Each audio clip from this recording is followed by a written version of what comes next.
What's with these guys? It's like one of my Japanese animes. In Metal Gear Solid, there's a short cinematic cutscene before your final battle with Cyborg Ninja. The cybernetic assassin says 4 short and definitive sentences. A fight to the death with you. Only in that can my soul find respite. I will kill you, or you will kill me. It makes no difference. Cyborg Ninja is pure, untainted by petty motivations, and free from bad plot devices. It's not about saving the world or rescuing the princess, seeking revenge or fulfilling a prophecy. It's about the fight itself.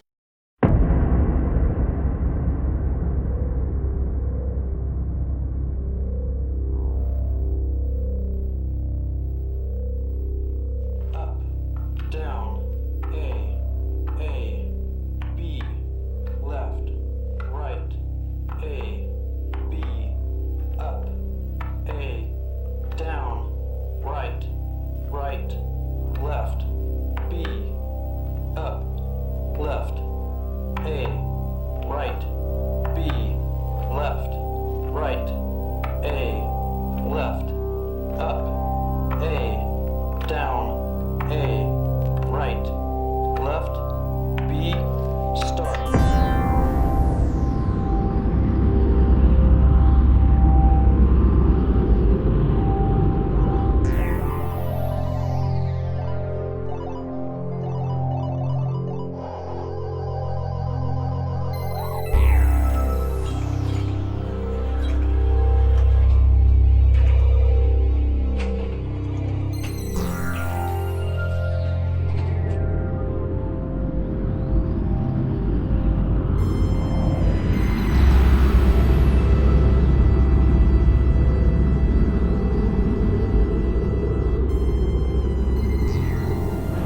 Welcome to the Fantasy Zone.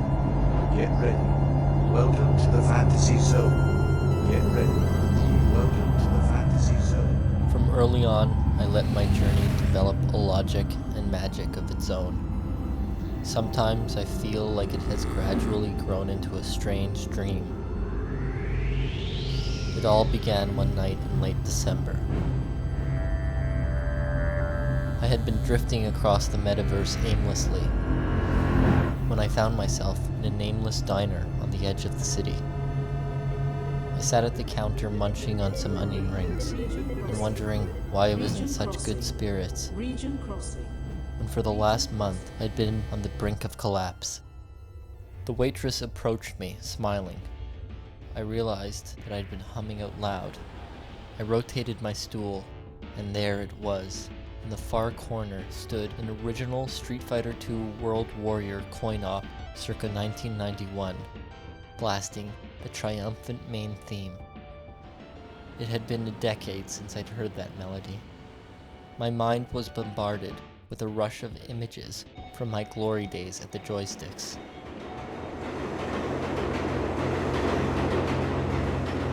I remembered the Elite Gamers Den behind Red Top Liquors, the age-old rivalry between the Nickel City and Black Hole Arcade, the sacred Miss Pac-Man machine at JoJo's Pizzeria, and the legendary button-mashing skills of Willie Flash Fingers Robertson.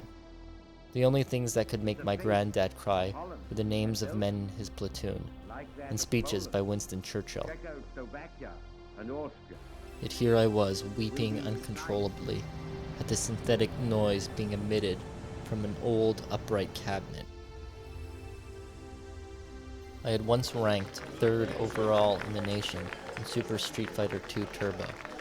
I was one of those kids that had achieved such an acute limited excellence at the age of 15 that everything afterwards tasted like an anticlimax. My first hero growing up was the controversial Tetris master, Mikhail Lertov. I had a bootleg tape of Mikhail playing in the 1989 Tetris International in Leningrad. Over the years, it became a tradition of mine to watch the tape before a big match. Lertov was the first to employ the technique now known as half-fielding. where a player allows the blocks to build dangerously close to the top of the field in order to score points faster. When I was 12, I sent Mikhail a letter asking him for advice. Mikhail wrote back, Play pentamenos to practice puzzle solving, and pinball to sharpen your reflex, but most importantly sleep for a minimum 8 hours every night.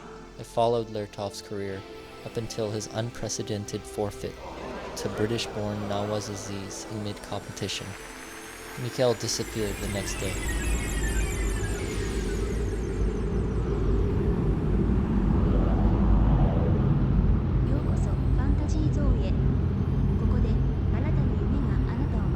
I felt I was condemned to be a minor character, one of those mini-bosses, the kind that returns as an ordinary enemy later in the game. Years from now, when I'd be dead and done, no one would remember the day I faced off against Bobby Power-Up Pennybaker at Dennis's place of games.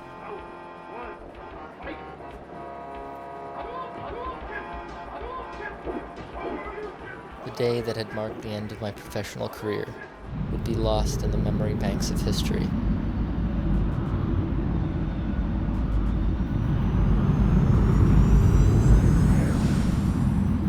I recalled the split second that it all came down to. Like it started off like he's dominating me at first, but then something in me was just like, wait a second, man, like, let me just focus, man, and let me just not try to attack him since he's extremely aggressive. Let me just wait for a minute and see what I can do. I'm watching him zip around the screen and come in and come out and roll behind me and do all of this, and I'm like, just wait for him, man, because he's gonna have an opening. I start to hit him more and more and more, and I'm like, whoa, you can be hit, man, you bleed, man.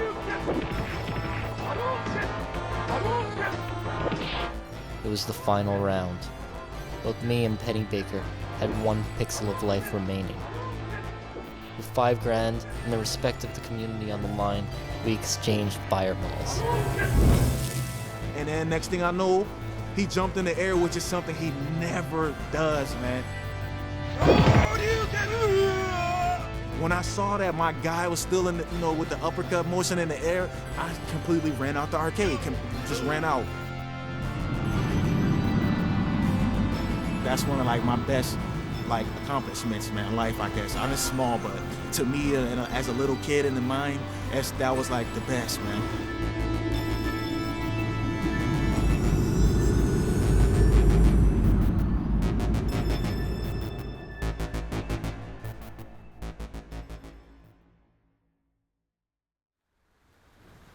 How can I forget the evening I was forced to sell my entire retro video game collection?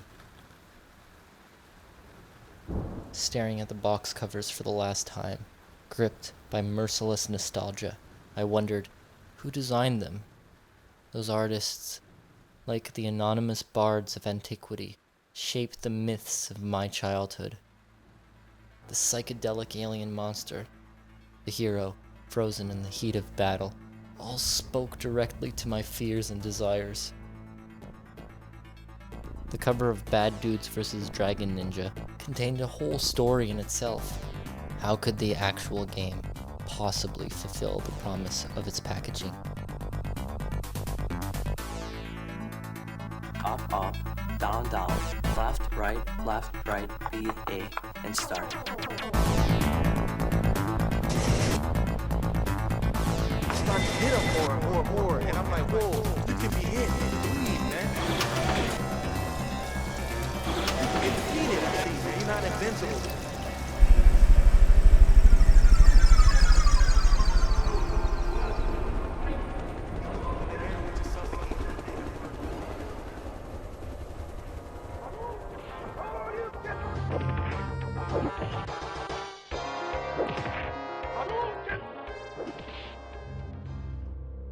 There's one surviving photograph of me as a young boy. The photo was taken at the old Broadway arcade when I was around 13. In it, I'm silhouetted against a row of glowing pinball machines. If you examine the picture carefully, you can see that I racked up over 5 million points. But this image cannot convey the years of hard labor that went into achieving that score. It was my oldest score, and the one dearest to my heart. The score that had stood on the leaderboard for so long that it was burnt into the screen, and at the time was just 300 points shy of the official Twin Galaxies world record. You know, I probably would have beaten the score if the machine hadn't malfunctioned after 13 hours of play.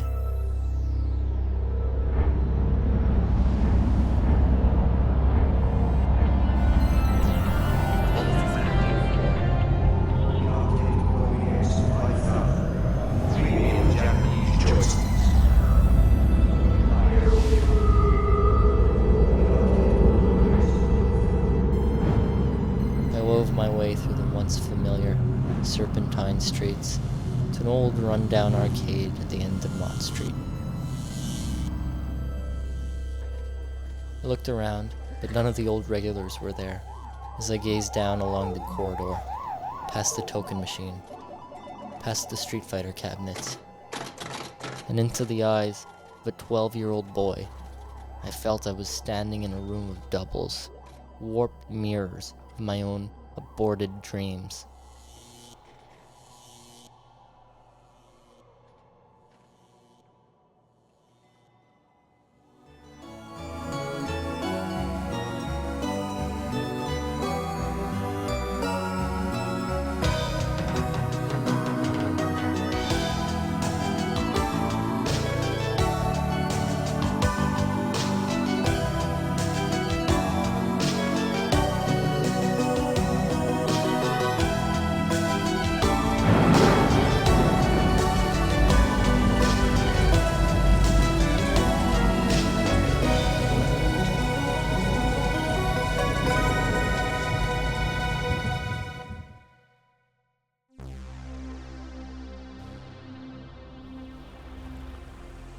In the last scene of the Samurai trilogy, the legendary 17th century warrior Musashi Miyamoto defeats his lifelong nemesis Kojiro Sasaki in a duel to the death at Ganryu Island.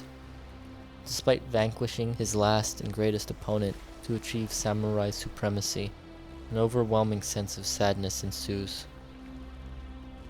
When after 6 grueling years of struggle, I finally beat Battletoads, the hardest game ever created, all I could do was wonder what I was going to do the next day when I'd arrive home from school.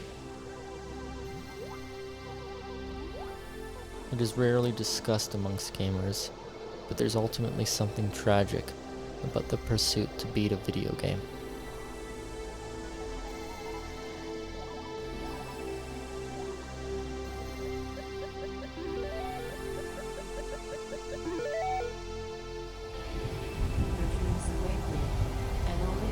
When the sun goes down, I sit on the simulated docks, watching the multicolored skies over the endless computer-generated ocean, and sense the raw virtual expanse extending over hyperspace.